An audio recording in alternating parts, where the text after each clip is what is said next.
How you all do? Donald Trump, this man sucks. It's the Natural here, and today we're going to look at some memes. Oh, hell no! Amanda, what is this? It says we're looking at memes. You do one job, at least have the audacity to actually know what we're doing. Anyway, I'm getting off topic. I'm doing my predictions for this weekend's matches. 8 of them, as I usually do. And there's some little interesting games this weekend. Some big ones, some iffy ones, some that are absolutely enormous. So we're going to start off, shall we? We're going to dive into it. And we're going to Italy. And we're starting off with Juventus against Inter. Now, the Derby d'Italia in this game is an enormous match. Probably the biggest game of the weekend.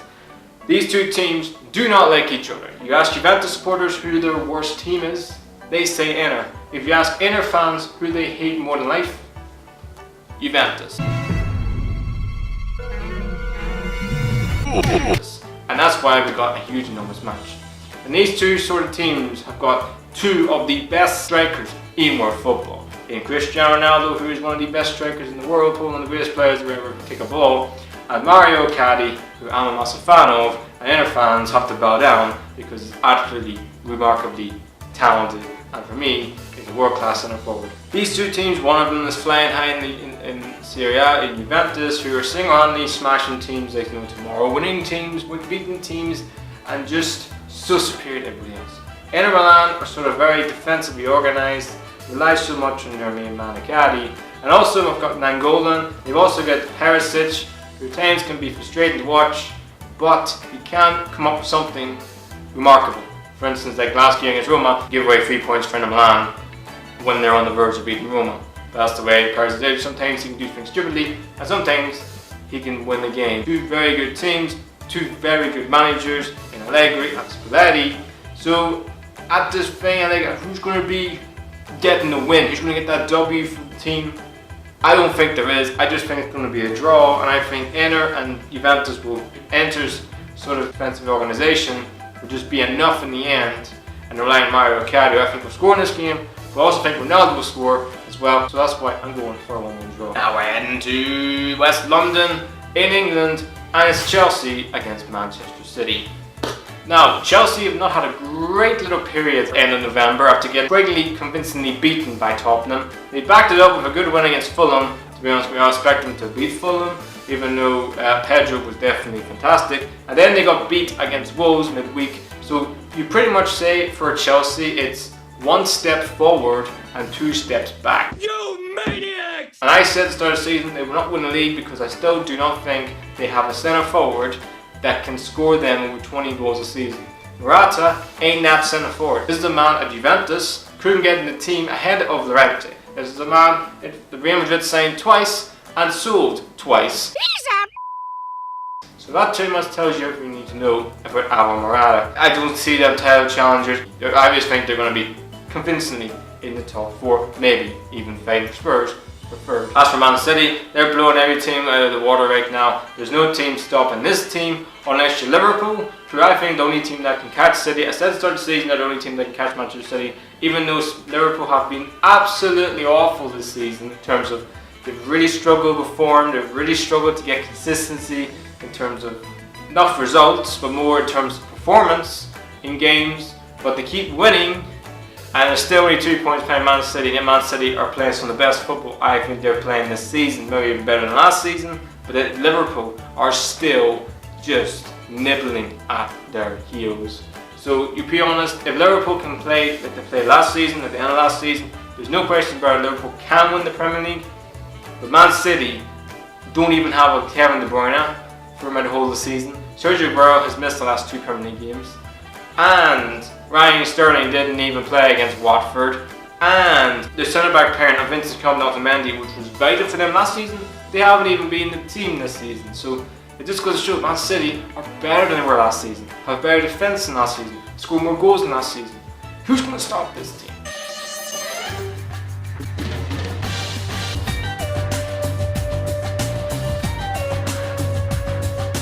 But for this game, I just think Manchester City will have enough in the end to beat Chelsea in a 2-1 win. Now heading to La Liga, and Atletico Madrid versus Alves. 1 point separates these two teams. Alves, who are 4th in the league, and Atletico Madrid, who are 3rd in the league. Atletico Madrid only 2 points ahead of Barcelona, and the title race this year in La Liga has been absolutely enthralling, because you think of the start of the season, no one thought in a month of Sundays that Deportivo Alves, forget title challengers, would be even in the top 4. It's incredible, and even ahead of Real Madrid. That's crazy to say the least. But it's because of Alves' very organised defensive unit. They're very good. They've got a very good striker in Johnny, who can create chances. He also scored the first goal against Sevilla. No, Sevilla got a goal back from Pineda in the last weekend. But as for Atletico Madrid, they aren't really playing great this season, Atletico Madrid. And to be honest, I don't really know what to expect from them at times. Griezmann, who they kept tooth and nail for this guy. They had Diego Costa, and I thought when he scored against Barcelona, I thought, okay, is Diego going to show? Diego Costa going to be the guy? And he's sort of down to it. And there is speculation he may be sold in the January transfer window for Atletico Madrid, even though they bought him a year ago. So I don't really know expect from Atletico Madrid at times. They should be title challengers. They should definitely be fighting. Should be winning the damn league. You could say, because like Sir Thomas Lemar, a very good midfield player from Villarreal. They kept Griezmann. They invest a lot of money in this team, and yet it's really iffy at times. But I just think they have enough to beat Alves just by the good scoreline Atletico Madrid love 1-0. Now we're heading to France in Ligue 1, and it's Monaco against Nice. Thierry Henry versus his old mate Patrick Vieira, and these two former Arsenal players locking horns, first time ever in a league game. This is going to be a really intriguing game because Monaco is starting to get results now. They've got I know they lost to Montpellier, but even though they were beating Montpellier, they've got a good win midweek, which will definitely boost them and give them a little belief, a little bit of confidence. They're not out of the relegation zone because of Falcao, who has been single-handedly the reason why they have a chance to stay in this league this year, is because of Falcao. As for Nice, they have really disappointed me this season so far. Balotelli's now starting back in the goals, starting back in the team at times. You've also got many other good players in this team as well, so I'm really surprised where Nice are in the league. But probably because Patrick Vieira has no real management experience. As for this game, I just think because Monaco are home and Nice have a terrible record away from home this season, I just think they will win this game by the odd goal, 2-1. We're heading back to Spain, and it's Espanyol versus Barcelona in the Catalan derby. Now, Espanyol have definitely been the surprise package in La Liga this season, a lot like Deportivo Alves, but they've definitely been because of their very defensive organisation. They've got a very good coach in Flores, who's doing a remarkable job at Espanyol. They've got a very good team, they don't have a great squad. They don't have a great squad, Espanyol, but they have a very good team. They rely so much on their players, like pretty much graft them every single game. They're going through a rocky patch at the minute. They haven't won a game in the last 3, I think. So they pretty much need to get a couple wins, because right now it's so tight down there that if you lose 2 games in a row, you're pretty much in the bottom half of the table.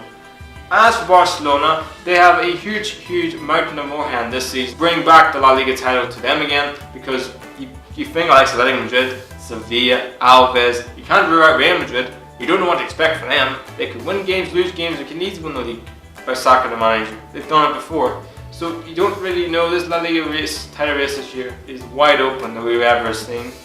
But I just think Barcelona in this game have enough in the end. I think Messi will get a hat-trick and a 4-0 win. And we're heading to Germany, and it's Hertha Berlin and Frankfurt. Now, Hertha Berlin are definitely being excellent this season. They've had a really good purple patch at the start of the season. Beat Bayern Munich, obviously, even though Bayern Munich have been terrible. Everybody's taking points off Bayern this season. Wheels have come off Hertha Berlin in the last couple of games. Maybe teams are now starting to find out their tactics, their understanding what they play. Frankfurt relies so much on the main man, the young Serbian striker in Jošević, I think his name is. He's been superb for them. 5 goals in 1 game. He's also been banging the goals in recently. I know they lost to Wolfsburg, but he also scored in that game and could easily got a late equaliser at the end. Really unlucky with a really good save from the goalkeeper. But I just think in this game, these two teams are definitely top 4 contenders. Frankfurt obviously have a new coach this season, because the former coach they had won the German Cup last season, now the Bayern Munich manager. Probably go 2-2 draw, but Frankfurt could easily win this game, but just because of their hardest home form this season, I'm going 2-2 draw. That just leaves the last game to talk about. It's Cardiff and Southampton. Now Cardiff City have definitely been in fantastic form right now after beating Fulham before the international break, and then a very convincing 2-1 win against Wolves coming back from that game. And Fulham, and to be honest, Cardiff this season have come back. All their wins this season, all their points they've got this season, apart from the Newcastle game, have all came from losing positions. Like you see in the first goal, they always feel like they have to go and maybe they played too defensive at home at the first half, and then the second half they have to probably go for it because they're 1-0 down. So that probably gives them a chance, you could say, in this game. The other underdogs this season, Cardiff, no one's expecting them to stay in the Premier League. No one's even expecting them to even finish 19th this season, to be honest. So they're doing it. Neil Warnock's doing a remarkable job, and a happy late birthday for him as well. 70 years old, still doing it. I mean, he may not be a great coach in terms of manager. He's really brought Cardiff City fans and the club into one again, because remember when Cardiff were last in the Premier League, it was all disconnected. All they're going to search for was a manager. I don't think they're the right manager, to be honest. I think it was the wrong appointment. But Neil Warnock has definitely united Cardiff City this season, and they're doing really well. They're on the bottom three, so he's doing a really good job. Southampton, on the other hand, have not had a great season. After a terrible home record this season, they haven't won at St Mary's. Probably, I don't know when the last time they won at St Mary's this season, so they've been atrocious. They sacked Mark Hughes, wasn't really surprised. It was writing on the wall, to be honest. It was only a matter of time before we got the sack, because you don't beat Fulham, who were bottom of the league, and you were 2 goals up and you freaking bottle it to Manchester United. Then, to be honest, like I said, it didn't surprise me. They bring in a new manager in Rafa Hasenhüttl, the former RB Leipzig manager. He's a very good manager. He's definitely not your typical defensive-minded manager that probably like Big Sam or Tony Pulis will keep you in the Premier League. But knowing him from what I've seen from RB Leipzig last season, and even this at Ingolstadt, he's a very good coach. Southampton would definitely play in very flamboyant football at times. Probably not against the top 6, but for this game he will. So he plays high-intensity press football. He will definitely be telling the players to show some heart and desire, because that's what he gets from RB Leipzig at times. And they don't have the quality that Leipzig do, but they have some really good players in that team. Southampton, he thinks of like Ward-Prowse. I don't know why he doesn't get a game. I think he's a really good midfield player. I just think, why is he not playing in the midfield? Why you stuck him on the wing? Charlie Austin can score goals, but he's an injured record. He's really struggled with injuries, and they rely so much on Danny Ings, and he's also in. Has Ralph Hasenhüttl had enough time to coach these players? Looks like he hasn't, because they just played against Tottenham in midweek, so I don't think he had time. But I'm just going for a 0-0 draw. I just think he will get back to basics. He will definitely press. I don't think they have a goal scorer. First time I think this season I predicted a 0-0 draw in one of my predictions. Wow, awesome. So that's the end of the prediction for this episode. Don't forget to subscribe, and don't forget to go downstairs, paint a portrait of a nice, beautiful dog. Not the Doge meme. Don't you dare paint the damn Doge meme. Paint anything. And then come back upstairs and click that damn notification bell. Anyway, have a great one. Enjoy yourselves. Please like, subscribe. Natural.